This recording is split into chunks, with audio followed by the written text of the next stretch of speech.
ആദ്യമായി ഞാൻ കേരള ജനതയ്ക്ക് നന്ദി പറയുകയാണ്. ഇത്ര നല്ലൊരു വിജയം UDF-ന് സമ്മാനിച്ചതിന് കേരളത്തിലെ മുഴുവൻ മതേതര ജനാധിപത്യ വിശ്വാസികൾക്കും ഞാൻ നന്ദി പറയുകയാണ്. വളരെ നല്ല വിജയമാണ് ഉണ്ടായിട്ടുള്ളത്. നമ്മുടെ പ്രതീക്ഷകൾക്കെല്ലാം അപ്പുറത്തുള്ള ഒരു വിജയമാണ് ഇപ്പോൾ ഈ ത്രിതല പഞ്ചായത്ത് കോർപ്പറേഷൻ തെരഞ്ഞെടുപ്പിൽ നമുക്ക് ഉണ്ടാക്കുവാൻ കഴിഞ്ഞിട്ടുള്ളത്.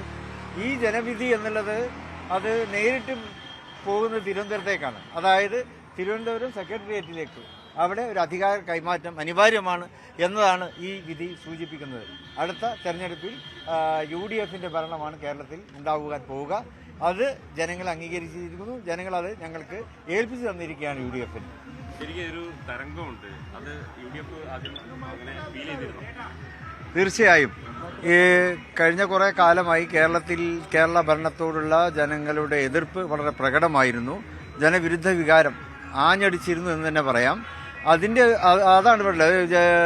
പിന്നെ ഗവൺമെന്റിലുള്ള വിശ്വാസം ജനങ്ങൾക്ക് നഷ്ടപ്പെട്ടു എന്ന് വളരെ മുമ്പ് തന്നെ എല്ലാവർക്കും അറിയാവുന്നൊരു കാര്യമായിരുന്നു. അതിപ്പോൾ ജനങ്ങൾ അംഗീകരിച്ചു. ജനങ്ങളുടെ വിധിയെഴുത്തും അതിന് അനുകൂലമായി മാറിയിരിക്കുകയാണ്. ഒരു ജനവിരുദ്ധ വികാരം തന്നെയാണ് ഇവിടെ അലയടിച്ചിട്ടുള്ളത്. മലപ്പുറം തൂത്തുവാരി UDF ജില്ലാ പഞ്ചായത്തും ബ്ലോക്കും ഗ്രാമവും മലപ്പുറത്ത് അഭൂതപൂർവമായിട്ടുള്ള വിജയമാണ്. ചരിത്രത്തിൽ നേരെ ഇല്ലാത്ത വിജയമാണ് മലപ്പുറത്ത് ഉണ്ടായിട്ടുള്ളത്. അതോടൊപ്പം മലപ്പുറത്ത് മാത്രമല്ല ഏതാണ്ട് പിന്നെ ഗ്രാമപഞ്ചായത്തുകളിലും ഭൂരിപക്ഷവും UDF ആണ് നേടിയിട്ടുള്ളത്. ഇതൊക്കെ കേരളത്തിന്റെ ചരിത്രത്തിൽ ആദ്യമാണ്. പഞ്ചായത്തുകൾ ഉണ്ടായതിനു ശേഷം തന്നെ എനിക്ക് തോന്നുന്നത് ആദ്യമായിട്ടായിരിക്കും UDF ഇത്രയേറെ പഞ്ചായത്തുകളിൽ ഒന്നിച്ച് അധികാരത്തിൽ വരുന്നത്. അതുപോലെ തന്നെ ജില്ലാ പഞ്ചായത്തുകളിലും വിവിധ ജില്ലകളിൽ UDF നല്ല മുന്നേറ്റം നടത്തുന്നുണ്ട്. കോർപ്പറേഷനുകൾ നല്ല മുന്നേറ്റം നടത്തുന്നുണ്ട്. ഇത് നിയമസഭയിലേക്കുള്ള ഒരു തങ്ങൾ പറഞ്ഞല്ലോ ഇതിന്റെ ഇമ്പാക്ട് എന്ന് പറഞ്ഞത് കേരള ഭരണം UDF തിരിച്ചു പിടിക്കും എന്നുള്ളത് അർത്ഥസംഖ്യക്കിടയില്ലാത്ത വിധം സയ്യിദ് സാദിഖ് അലി ശിഹാബ് തങ്ങൾ പറഞ്ഞു കഴിഞ്ഞു. ദിവസങ്ങൾക്ക് മുമ്പ് തന്നെ ഈ തെരഞ്ഞെടുപ്പ് ജയിക്കും, അടുത്ത തെരഞ്ഞെടുപ്പ് ജയിക്കും എന്നുള്ളത് അദ്ദേഹം പറഞ്ഞിരുന്നു.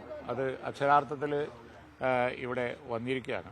മാത്രമല്ല കേരള ചരിത്രത്തിൽ ഒരുപക്ഷെ അപൂർവമായി കണ്ട ഒരു വലിയ അഭൂതപൂർവമായ ജയം തന്നെയാണ് ഈ ഉണ്ടായിരിക്കുന്നത്.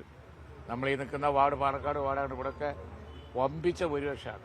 പക്ഷെ കേരളത്തിൽ ആവശ്യമില്ലാതെ വർത്തമാനം പറയുന്ന ഒരുപാട് നമ്മളെ അന്തരീക്ഷം വരുന്ന പലരുടെയും വാർഡുകളൊന്ന് നോക്കിയാൽ മതി.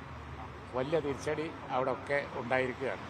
അപ്പോൾ കേരള ജനത ആവശ്യമില്ലാത്ത വർത്തമാനങ്ങളൊന്നും ഉൾക്കൊള്ളുന്നില്ല. മതേതര കാഴ്ചപ്പാടിൻ്റെ കൂടെയാണ് എന്നാണ് ഈ തെരഞ്ഞെടുപ്പ് തെളിയിക്കുന്നത്. ഒരുപാട് സ്ഥലത്ത് കാണാം. ഈരാറ്റുപേട്ടയിൽ ഡയറക്റ്റായിട്ട് ഞങ്ങൾ അവിടെയുള്ള എതിർവശത്താരാൻ നോക്കിയാൽ മതി. വർഗീയതയെ ഒരിക്കലും കേരളം അനുകൂലിക്കുന്നില്ല. അത് തെളിയിക്കുന്ന ഒരു സംഭവമാണ് ഇന്നിപ്പോൾ പാണക്കാട് മുറ്റത്തിരുന്നുകൊണ്ട് ഞങ്ങൾക്ക് വളരെ സംതൃപ്തിയോടുകൂടി നിങ്ങൾക്ക് പറയാനുള്ളത്. അതും നിങ്ങൾ മനസ്സിലാക്കേണ്ടത് ഇഷ്ടംപോലെ വെട്ടിമുറിച്ച വാർഡുകൾ കാസർഗോഡ് ജില്ലാ പഞ്ചായത്തിലൊക്കെ അങ്ങ് വെട്ടിമുറിച്ചിരിക്കുകയായിരുന്നു. ഗ്രാമപഞ്ചായത്തിൽ പറയും വേണ്ട, അവരുടെ ഇഷ്ടത്തിന് വെട്ടിമുറിച്ച വാർഡുകൾ ഉണ്ടായിട്ടുമാണ് ഈ തൂത്തുവാരൽ. അപ്പോൾ ഒരു നിഷ്പക്ഷമായ തെരഞ്ഞെടുപ്പായിരുന്നു, വാർഡ് വിഭജനമായിരുന്നു, എന്തുണ്ടാവും അത് ആലോചിക്കാവുന്നേ ഉള്ളൂ. പല മുനിസിപ്പാലിറ്റികളിലും ഗ്രാമപഞ്ചായത്തിലും ഒന്നും ഇടതുപക്ഷത്തിന് അംഗങ്ങളില്ല. കണ്ണൂരിലും മലപ്പുറത്തും ഒക്കെ ഉദാഹരണങ്ങൾ പറയാം, അംഗങ്ങളില്ല. അതാണ് ഈ തിരുവനന്തപുരം കോർപ്പറേഷനിലൊക്കെ ഒരുപക്ഷെ NDA ഏറ്റവും വലിയ ഒറ്റകക്ഷി ആയാൽ പോലും അവർക്ക് ഒറ്റയ്ക്ക് ഭരിക്കാൻ കഴിയാത്തൊരു സാഹചര്യത്തിലേക്ക് കാര്യങ്ങൾ പോകും. പക്ഷേ അതിനെ വേണമെങ്കിൽ UDF-നും LDF-നും വേണമെങ്കിൽ ഒന്നിച്ചു ചേർന്ന് എതിർക്കാൻ കഴിയും. അങ്ങനെ ഒരു സാഹചര്യം ഉണ്ടാവും. ഈ UDF ചേർന്ന് ആലോചിക്കേണ്ട വിഷയങ്ങളല്ലേ. ഒരു പാർട്ടിക്കും ഒറ്റക്ക് പറയാൻ പറ്റുന്ന കാര്യങ്ങളല്ലല്ലോ. UDF തീരുമാനിക്കും അങ്ങനെയുള്ള സാഹചര്യങ്ങളിലൊക്കെ എങ്ങനെയോ വേണ്ടത്. 2026 നിയമസഭാ തെരഞ്ഞെടുപ്പ് തൊട്ട് മുമ്പാണ് വലിയ പ്രതീക്ഷ ആത്മവിശ്വാസം നൽകുന്നതായി. അതാണല്ലോ തങ്ങൾ ഫസ്റ്റ് സെന്റൻസ് തന്നെ പറഞ്ഞത്.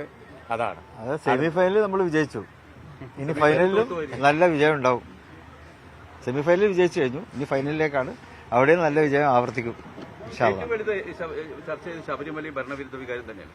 10 വർഷമായിട്ട് ജനങ്ങൾ അനുഭവിക്കുന്ന ആ കഷ്ടത ഉണ്ടല്ലോ, അത് തന്നെയാണ് ഏറ്റവും കൂടുതൽ ചർച്ച ചെയ്യപ്പെട്ടത്. അതിന്റെ കൂടെ കൂനിന്മേൽ കുരു എന്നതുപോലെ ശബരിമലയും കൂടി വന്നുവിട്ടു. മറ്റു വിഷയങ്ങളൊക്കെ വന്നു പോയിക്കൊണ്ടിരിക്കുന്ന പല വിഷയങ്ങളാണ്. അതല്ല, അത് ശബരിമല ജനങ്ങളുടെ ഹൃദയത്തിൽ തൊട്ടു. അതുപോലെ തന്നെ ഈ വർഗീയത, തീ തുപ്പുന്ന വർഗീയത, കേട്ടാൽ അറപ്പുളവാക്കുന്ന വർഗീയത, അതിനെ LDF പ്രോത്സാഹിപ്പിച്ചു. ഞാൻ പറഞ്ഞല്ലോ എങ്ങനെയാണെന്നുള്ളത്. അത് കേരളം അംഗീകരിക്കില്ല എന്നുള്ള ഈ തെരഞ്ഞെടുപ്പ് തെളിയിച്ചു. ലീഗിനെതിരെ വെൽഫെയർ പാർട്ടി ബന്ധമൊക്കെ വെച്ചിട്ട് LDF വലിയ ആക്രമണം നടത്തിയിരുന്നു. ലീഗിനടക്കം വർഗീയ വ്യക്തിയാക്കി ചിത്രീകരിക്കാനുള്ള ശ്രമം LDF നടത്തിയിരുന്നു. അല്ല, അത് ഞങ്ങൾ അന്ന് തന്നെ മറുപടി പറഞ്ഞിട്ടുണ്ട്. അവരെയും കൊണ്ട് പതിറ്റാണ്ടുകൾ നടന്നവരിപ്പോൾ അത് പറഞ്ഞാൽ ജനം വിശ്വസിക്കും. അതൊക്കെ കഴിഞ്ഞു, അത് റിജക്ട് ചെയ്തു എന്നുള്ളത് ഇപ്പോൾ ഈ തെരഞ്ഞെടുപ്പ് തെളിയിച്ചില്ലേ. യുവ സ്ഥാനാർത്ഥികളാണ് അധികം. മനോഹർ സിയാബൊക്കെ നിൽക്കുന്നുണ്ട്.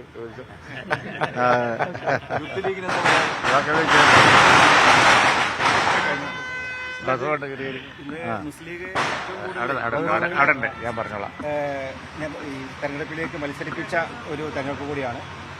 ഇത് തോന്നുന്നത് ഏകദേശം 40% സ്ഥാനാർത്ഥികൾ യുവാക്കളാണ്. യൂത്ത് ലീഗിന് വലിയ പരിഗണന കിട്ടിയിട്ടുള്ളത്.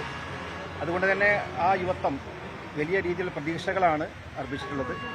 LDFിലുള്ള വിശ്വാസ്യത നഷ്ടപ്പെട്ടിരിക്കുകയാണ്. CPMന്റെ കോട്ടകൾ തകർന്നുകൊണ്ടിരിക്കുന്നു. ഇനി അവർക്ക് തുടരാനുള്ള ധാർമ്മികപരമായ ഒരു അവകാശമില്ല എന്നുള്ളത് ജനം വിധി എഴുതിയിരിക്കുകയാണ്.